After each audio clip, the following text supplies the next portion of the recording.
Hello friends, I am Dr. Beena Sethi, Associate Professor in Chemistry, and my today's topic is atom, isotopes, isobars and isotones. सुनने में ये लगता है कि पता नहीं कौन सी टर्म्स है, जबकि ये बिल्कुल एक दूसरे से मिलती जुलती चीजों के नाम हैं।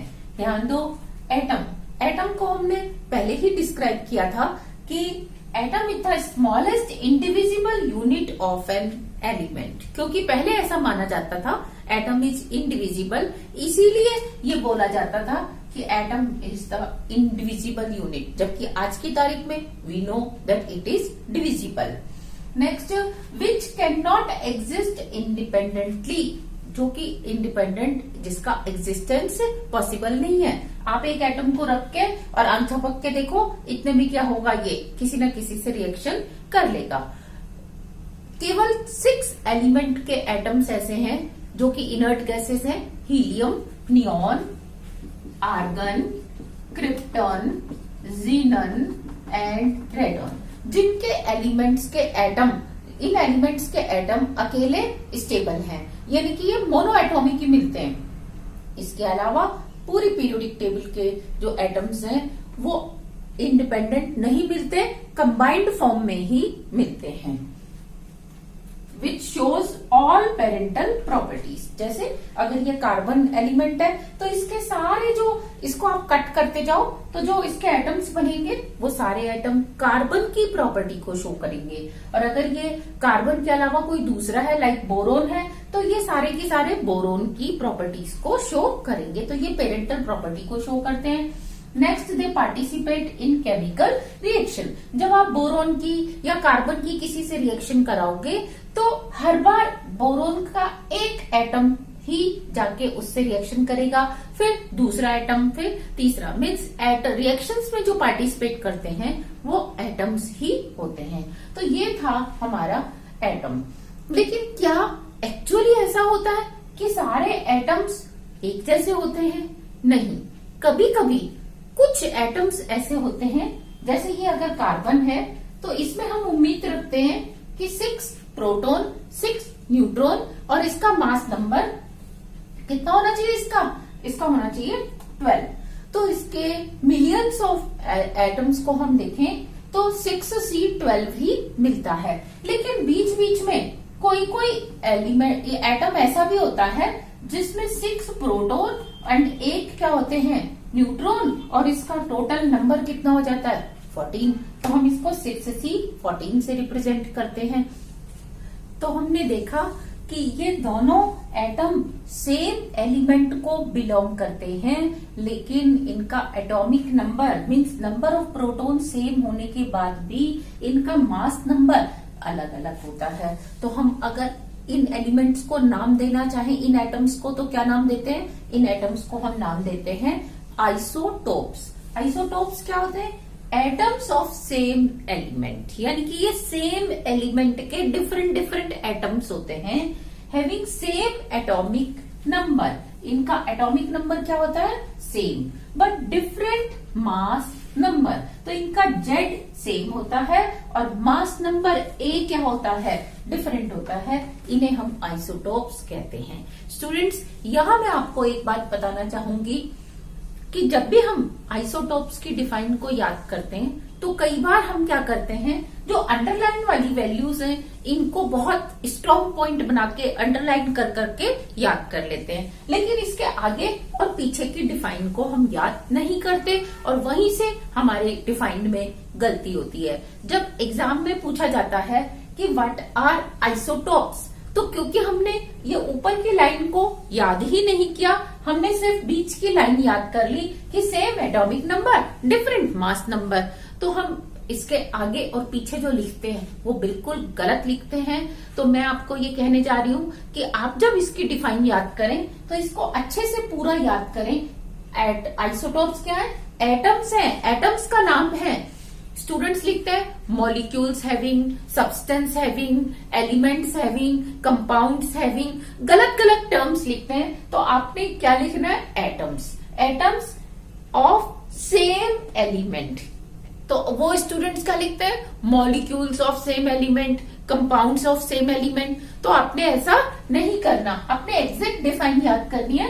Atoms of same element having same atomic number, क्योंकि वो सेम एलिमेंट को बिलोंग कर रहे हैं तो उनका एटॉमिक नंबर क्या होगा, सेम होगा, बट डिफरेंट मास नंबर, इनको हम आइसोटोप्स कहते हैं। अब जब आप कोई डिफाइन लिखते हैं तो नीचे आपको उसका एग्जांपल देना मस्ट होता है, तो आप लिख सकते हैं 1H1 जिसमें 1 प्रोटॉन और 1 इसका मास नंबर, न्यूट्रॉन 0 है। इसका दूसरा आप लिख सकते हैं 1H2 जिसमें एक प्रोटॉन एक न्यूट्रॉन के कारण मास नंबर 2 है। फिर आप लिख सकते हैं 1H3, इसको ट्रीटियम भी कहते हैं, इसको ड्यूटीरियम भी कहते हैं। सिमिलरली 6C12, 6C14 और 8O, हम 16 तो जानते ही हैं, इसके अलावा 8O17 भी होता है। तो देयर आर मेनी आइसोटोप्स। लगभग सारे एलिमेंट्स अपने कुछ न कुछ परसेंट में, किसी का 0.0001% आइसोटोप्स होते हैं, किसी के 25% आइसोटोप्स होते हैं। इनका रेशियो, इनका नेचर में अबंडेंस अलग अलग हो सकता है, लेकिन ये होते लगभग सारे ही एलिमेंट्स के हैं।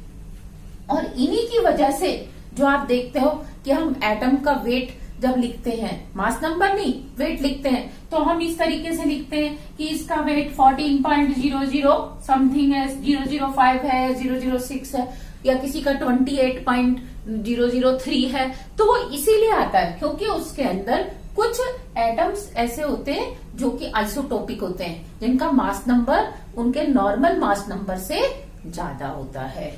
तो ये थे आपके आइसोटोप्स। लेकिन इसके अलावा एक टर्म होती है आइसोबार्स। तो आइसोबार्स क्या होते हैं? आइसोबार्स में आप ध्यान दो, जैसे कि ये कार्बन के कुछ एलिमेंट एटम्स थे जिनमें 6 प्रोटॉन 8 न्यूट्रॉन एंड 14 इनका मास नंबर था। लेकिन नाइट्रोजन के ये जो एटम्स हैं, इनमें 7 प्रोटॉन 7 न्यूट्रॉन्स और 14 क्या है, मास नंबर। तो आप देखो इस कार्बन के एटम का इस नाइट्रोजन के एटम से मास नंबर क्या आ रहा है, सेम आ रहा है। तो इन दोनों एटम्स को हम आइसोबार्स कहते हैं। क्या कहते हैं? आइसोबार्स। तो आइसोबार्स, आप ये बताओ क्या ये दोनों एटम सेम एलिमेंट के? नहीं। तो हम यहां क्या लिखेंगे? एटम्स ऑफ डिफरेंट एलिमेंट, यानी कि दो अलग अलग एलिमेंट के atoms having different mass atomic number, क्योंकि देखो एटॉमिक नंबर इसका 6 है, इसका क्या है 7, having different atomic number and यहां पे क्या आ जाएगा, सेम मास नंबर, क्योंकि मास नंबर इसका भी कितना है 14, इसका भी कितना है 14। तो आइसोबार्स को हम कैसे डिफाइन करेंगे? Atoms of different element. जब डिफरेंट एलिमेंट के हैं तो उनका एटॉमिक नंबर डिफरेंट होगा और मास नंबर उनका क्या होता है, सेम। तो ऐसे एटम्स को हम क्या कहते हैं, आइसोबार्स। तो ये आपने दोनों के डिफाइन को स्ट्रॉन्ग पॉइंट बना के याद रखना है। और ध्यान देना, यहाँ पे आपने हमेशा एटम्स ही लिखना है, ऐसा नहीं कि आप मॉलिक्यूल, एलिमेंट, कंपाउंड कुछ भी लिखने लगो, नहीं, आपने इसको बिल्कुल सिस्टमेटिक डिफाइन को याद करना है। Now we will see isotones. Isotones क्या होते हैं? Isotones are atoms of different element, यानी कि ये दो अलग अलग एलिमेंट के एटम्स हैं। अलग अलग एलिमेंट के एटम है तो ऑब्वियसली इनका एटॉमिक नंबर क्या होगा, डिफरेंट होगा, having different atomic number but same number of neutrons. इनमें न्यूट्रॉन्स का नंबर सेम होता है। जैसे आपने एक एग्जांपल लिया 1H3 ट्रिटियम, इसमें नंबर ऑफ प्रोटॉन 1 और न्यूट्रॉन्स 2, तभी इसका मास नंबर कितना है 3। लेकिन हीलियम 2He4, 2 प्रोटॉन्स 2 न्यूट्रॉन्स, तो इसका एटॉमिक मास नंबर 4। तो देखो दोनों में न्यूट्रॉन्स का नंबर कितना है 2, इसीलिए ये दोनों क्या कहलाएंगे, आइसोटोन्स। सिमिलरली अगर मैं 6C14 को देखूं तो इसमें 6 प्रोटॉन है 8 न्यूट्रॉन्स हैं, तो 14। लेकिन मैं दूसरा एलिमेंट लूं 8O16, इसमें 8 प्रोटॉन्स और 8 न्यूट्रॉन्स, तो आप देख सकते हैं दोनों का एटॉमिक नंबर डिफरेंट है लेकिन न्यूट्रॉन्स का नंबर सेम है। तो ऐसे एटम्स को हम आइसोटोन्स कहते हैं। We can do their comparative study also. Isotopes, isobars, isotones. Isotopes में एटम्स लेते हैं हम ऑफ सेम एलिमेंट। इसमें atoms of different element, atoms of different element. इनका क्योंकि सेम एलिमेंट के तो same atomic number, same Z. अब जब एटॉमिक नंबर सेम है, इलेक्ट्रॉन्स भी सेम होंगे, तो इलेक्ट्रॉनिक कॉन्फ़िगरेशन भी सेम होगा, तो इनकी केमिकल प्रॉपर्टीज भी क्या होती हैं, सेम होती हैं। जबकि इसमें डिफरेंट एटॉमिक नंबर है, डिफरेंट इलेक्ट्रॉन्स होंगे, डिफरेंट इलेक्ट्रॉनिक कॉन्फ़िगरेशन होगा, तो डिफरेंट केमिकल प्रॉपर्टीज होंगी, और इसमें भी डिफरेंट केमिकल प्रॉपर्टीज होती हैं। पर यहाँ पे न्यूट्रॉन्स ज्यादा होने से मास नंबर क्या हो जाता है, डिफरेंट, जबकि इनका सेम क्या रहता है, मास नंबर। इनका मास नंबर डिफरेंट था, इनका मास नंबर क्या है, सेम। और सिमिलरली यहाँ पे हम क्या देखते हैं, सेम नंबर ऑफ न्यूट्रॉन्स होगा। तो एक चीज सब में सेम आएगी दोनों आइटम्स में, एक क्या होगी, डिफरेंट होगी। अब जैसे इसके एग्जांपल्स देखें तो 6C12, 6C14, 1H1, 1H2, 1H3, 92 uranium 235, 92 uranium 237। Similarly अगर हम आइसोबार्स के एग्जांपल देखें, 6C14, 7N14, दोनों का मास नंबर सेम है। 18 आर्गन 40, यानी कि मास नंबर 40, 20 कैल्शियम 40, तो दोनों का मास नंबर सेम है। और आइसोटोन्स के एग्जांपल देखें, 1H3 जिसमें न्यूट्रॉन्स है 2, 2He4 न्यूट्रॉन्स 2, तो दोनों में सेम न्यूट्रॉन्स हैं। Similarly 8O16 8 neutrons, 6C14 8 neutrons, इनको हम आइसोटोन्स कहते हैं। आइसोटोप्स, आइसोबार, आइसोटोन्स की तरह से ही एक स्पीसीज और होती है, उसका नाम होता है आइसो इलेक्ट्रॉनिक्स। आइसो इलेक्ट्रॉनिक्स क्या होते हैं, ये या तो एटम्स होते हैं या आयंस होते हैं of different element. Different element के एटम या ions having same number of electrons, तो इसलिए आइसो मतलब सेम, इलेक्ट्रॉनिक मतलब इलेक्ट्रॉन्स, तो जिनमें सेम इलेक्ट्रॉन्स होंगे, सेम नंबर ऑफ इलेक्ट्रॉन्स होंगे, उन्हें हम आइसो इलेक्ट्रॉनिक्स कहते हैं। जैसे इसके एग्जांपल हम देखें, N-3 nitride ion, oxide, fluoride, neon, sodium plus, magnesium +2, aluminium +3 ions.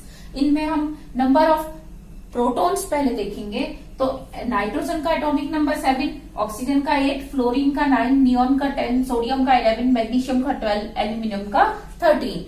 लेकिन इनमें हम इलेक्ट्रॉन्स को काउंट करें तो वो कितने आते हैं, क्योंकि -3 है, इसका मतलब इसने 3 इलेक्ट्रॉन किसी से एक्सेप्ट कर रखे हैं, तो 7 + 3 10, इसने 2 इलेक्ट्रॉन से एक्सेप्ट कर रखे हैं, 8 + 2 10, 9 + 1 10, इसने ना ले रखा है ना दे रखा है, तो 10 मीन्स 10, और इसने एक इलेक्ट्रॉन किसी को डोनेट कर रखा है, तभी इस पे +1 चार्ज है, तो इसमें 11 - 1, इसमें 12 - 1, इसमें 13 - 1। तो क्योंकि सब में number of electrons you can see कितना है, 10, तो इनको हम क्या कहते हैं, आइसो इलेक्ट्रॉनिक्स कहते हैं। यहाँ मैं आपको छोटी सी एक चीज और बता देती हूँ कि नंबर ऑफ न्यूट्रॉन्स को हम यहाँ कंसीडर ही नहीं कर रहे हैं, लेकिन नंबर ऑफ प्रोटॉन्स क्या हो रहे हैं, इंक्रीज हो रहे हैं, और सेम इलेक्ट्रॉन्स हैं तो इनके शेल्स क्या होंगे, सेम। इसके बाहर भी 2 शेल होंगे, इसके बाहर भी 2 शेल्स होंगे, इसके बाहर भी 2 शेल्स होंगे, सबके बाहर 2 शेल्स होंगे, लेकिन अंदर प्रोटॉन्स इंक्रीज होने से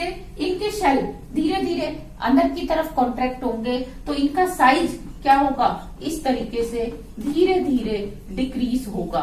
और आपको जैसे आप एल्यूमिनियम +3 तक पहुंचोगे तो सबसे छोटा साइज इसका होगा और सबसे बड़ा साइज किसका होगा, N-3 का। और आपसे क्वेश्चन में जरूरी नहीं है कि 7 की 7 स्पीसीज पूछी जाए, कोई सी 2 स्पीसीज, जैसे नाइट्राइड ऑक्साइड को पूछ सकता है, या 3 को पूछ सकता है, नाइट्राइड ऑक्साइड फ्लोराइड, या फिर सोडियम मैग्नीशियम एल्यूमिनियम, या एक नेगेटिव फ्लोराइड, एक नियोन, एक सोडियम, इन तीनों के साइज को पूछ सकता है, नंबर ऑफ इलेक्ट्रॉन्स को पूछ सकता है। तो you have to be that much prepared कि आप इस तरह के क्वेश्चंस को अटेम्प्ट कर सकें। सब एटॉमिक पार्टिकल्स, सब एटॉमिक पार्टिकल्स में प्रोटॉन और न्यूट्रॉन्स दोनों न्यूक्लियस में पाए जाते हैं, जबकि इलेक्ट्रॉन्स बाहर शेल्स में पाए जाते हैं। तो एक एटम में ये 3 सब एटॉमिक पार्टिकल्स होते हैं। इनके क्या कैरेक्टरिस्टिक्स होते हैं? प्रोटॉन को हम P+ से भी डिनोट करते हैं या जनरली P लिख के भी छोड़ देते हैं। इसका वेट हम एटॉमिक मास यूनिट में देखते हैं, दैट इज 1.00727। न्यूट्रॉन का वेट 1.0086 AMU। तो हम दोनों में कंपेयर कर सकते हैं कि कहने में प्रोटॉन और न्यूट्रॉन का वेट बराबर होता है, पर एक्चुअली प्रोटॉन हल्का सा हल्का होता है, लाइटर होता है। न्यूट्रॉन प्रोटॉन के कंपैरिजन में हल्का सा हेवियर होता है। और इलेक्ट्रॉन्स का वेट ऑलमोस्ट 0 कंसीडर किया जाता है, क्योंकि 1840 इलेक्ट्रॉन का वेट बराबर एक प्रोटॉन होगा, तो वो बहुत ही कम होता है, इसलिए हम उसको ऑलमोस्ट नेग्लिजिबल मानते हैं। अगर हम ग्राम्स में इसका वेट देखें तो वो आता है 1.672 इंटू 10⁻⁻24 ग्राम्स। किलोग्राम्स में वेट बात करें तो 1.672 इंटू 10⁻⁻27 किलोग्राम। सिमिलरली प्रोटॉन का वेट ग्राम और किलोग्राम में हम नोट करें तो थोड़ा सा इसका ज्यादा है, 1.674 तो ये ग्राम्स में, ये किलोग्राम्स में, -24 -27 पावर है। इलेक्ट्रॉन का वेट होता है 9.1 इंटू 10⁻⁻28। तो इसके कंपैरिजन में लगभग 1000 गुना हल्का है। और ये 9.11 इंटू 10⁻31 किलोग्राम्स। तो आप देख रहे हैं कि बहुत ही हल्का है इलेक्ट्रॉन प्रोटॉन और न्यूट्रॉन के कंपैरिजन में। रिलेटिव मास देखें तो हाइड्रोजन में क्या होता है, एक प्रोटॉन एक इलेक्ट्रॉन। तो हाइड्रोजन के वेट में से इलेक्ट्रॉन के वेट को माइनस कर दें तो हमें क्या मिल जाता है, एक प्रोटॉन का वेट। या प्रोटॉन के वेट में इलेक्ट्रॉन का वेट ऐड कर दें तो हमें क्या मिल जाता है, हाइड्रोजन का वेट। इसकी चार्ज की बात करें तो 1.6 इंटू 10⁻⁻19 कूलम। तो ये बहुत ही हल्का चार्ज होता है, -19 पावर है। और इसकी इलेक्ट्रोस्टैटिकल यूनिट की बात करें तो ये होता है +1 ESU, इलेक्ट्रोस्टैटिकल यूनिट। न्यूट्रॉन के ऊपर कोई चार्ज नहीं होता, इसलिए इसका चार्ज नेट होता है। इलेक्ट्रॉन का रिलेटिव वेट देखें तो 1/1840 टाइम्स होता है प्रोटॉन के वेट के या हाइड्रोजन के वेट के, क्योंकि उसमें इलेक्ट्रॉन का वेट नेग्लिजिबल है, तो हम इसलिए मान लेते हैं कि प्रोटॉन और हाइड्रोजन इक्वल है। अगर इसके चार्ज की बात करें तो 1.6 इंटू 10⁻⁻19 कूलम होता है। और ESU में बात करें तो -1 ESU, क्योंकि चार्ज में प्रोटॉन और इलेक्ट्रॉन बराबर होते हैं, वेट में प्रोटॉन और न्यूट्रॉन ऑलमोस्ट बराबर होते हैं। इसके साथ ही हम देखते हैं mass number, atomic weight and average atomic weight. सुनने में ये तीनों टर्म्स एक जैसी लगती हैं, जबकि इन तीनों का ही टेक्निकली बहुत ज्यादा डिफरेंस। ये एक एटम का न्यूक्लियस है, इसमें कुछ प्रोटॉन हैं, कुछ न्यूट्रॉन्स हैं। सपोज इसमें 10 प्रोटॉन्स और 10 न्यूट्रॉन्स हैं, तो total number of proton and neutrons को हम मास नंबर बोलते हैं, जिसमें को हम A से रिप्रेजेंट करते हैं, कैपिटल A से proton number plus neutron number. ये हमेशा होल नंबर होता है, क्योंकि न्यूट्रॉन कभी ज्यादा भी हो सकते हैं। यहां मैंने कुछ एटम्स के मास नंबर को रिप्रेजेंट किया है। हाइड्रोजन में ओनली 1 प्रोटॉन है, 0 न्यूट्रॉन, तो इसका मास नंबर विल बी 1।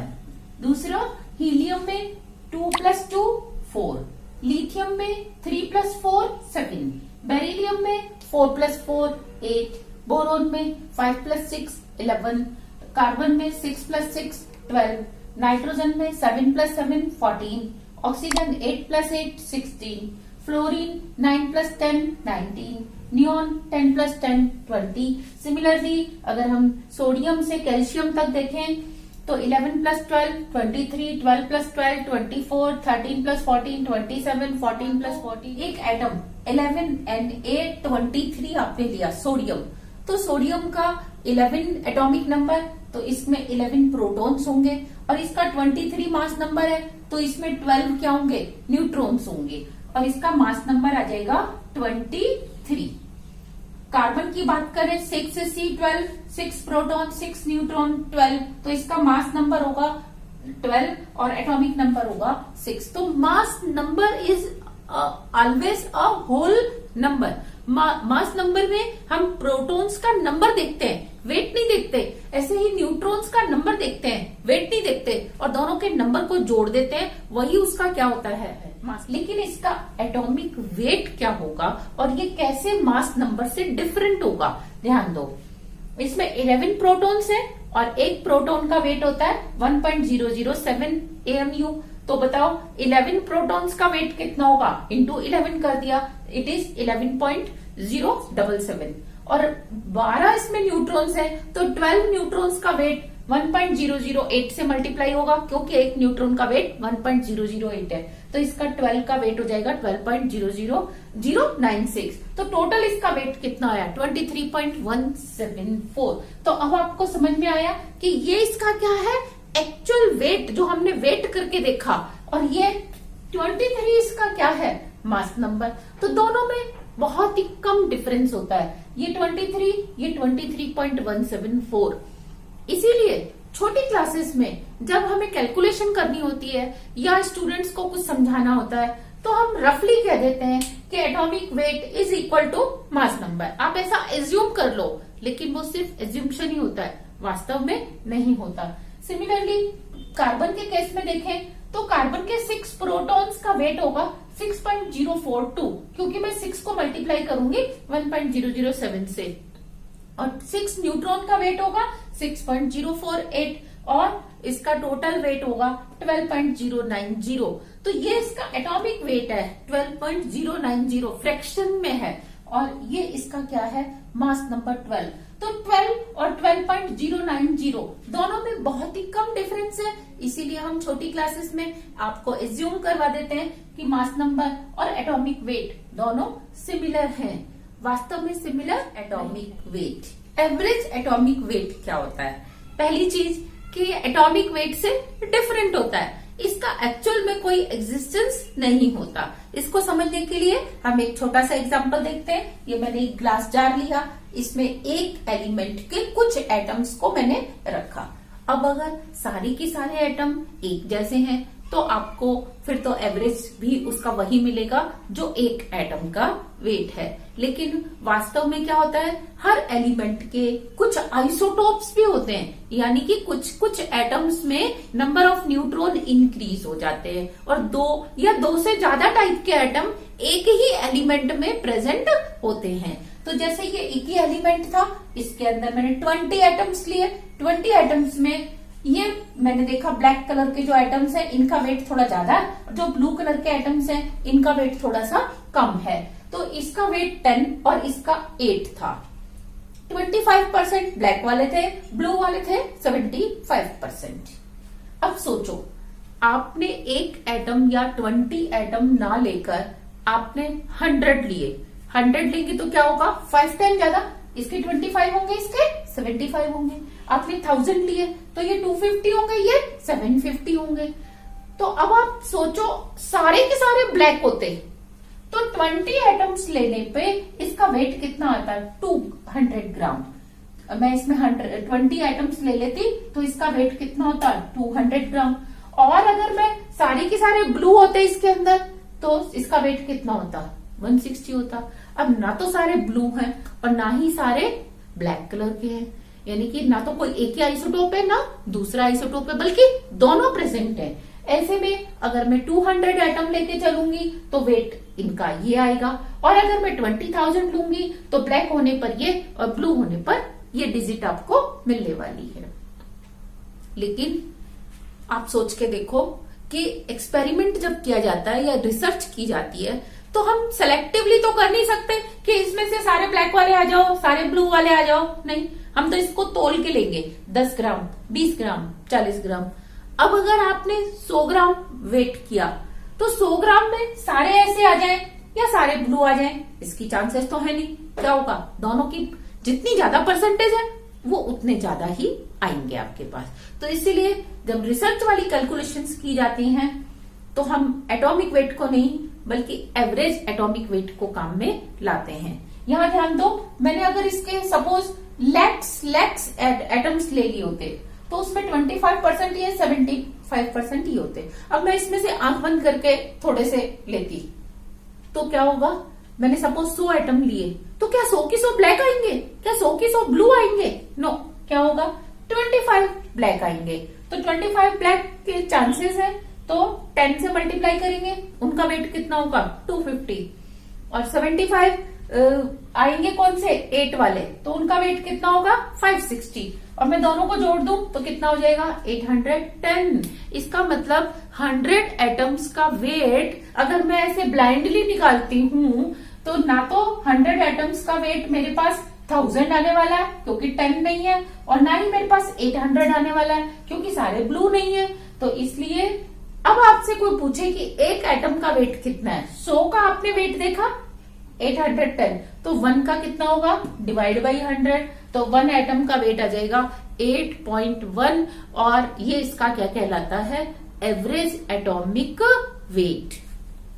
यहीं पे आप ध्यान दो, 8.1 ना तो इस आइसोटोप का वेट है ना ही इस आइसोटोप का वेट है, फिर भी हम कैलकुलेशन में हमेशा 8.1 लेते हैं, इसी से हम तोलते हैं। जैसे अगर मेरे को कोई रिएक्शन करानी है तो मैं 1 ग्राम की मतलब 8.1 ग्राम तोलूंगी तो मेरे पास चांसेस है कि एग्जैक्ट 100 एटम आ जाए। अगर मैं 80 ग्राम या 100 ग्राम वेट करूंगी तो मेरे पास 100 एटम नहीं आएंगे, 100 से कम या 100 से ज्यादा आएंगे।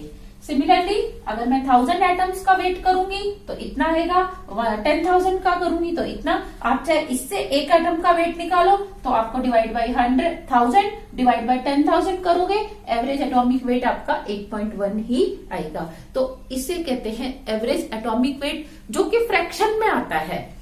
अब जैसे हम कार्बन का हमने पहले देखा, कार्बन के केस में एवरेज जो एटम का वेट आ रहा था कितना 12.090, तो उस केस में हम उसको क्या कह देते थे कि ये C12 का है, लेकिन C14 का भी निकालते तो C14 का क्या आता, इससे कुछ अलग आता। फिर हम उन दोनों की परसेंटेज लेते तो हमें एग्जैक्ट कार्बन का वेट पता चलता। इसी तरीके से हम क्लोरीन का केस देखते हैं।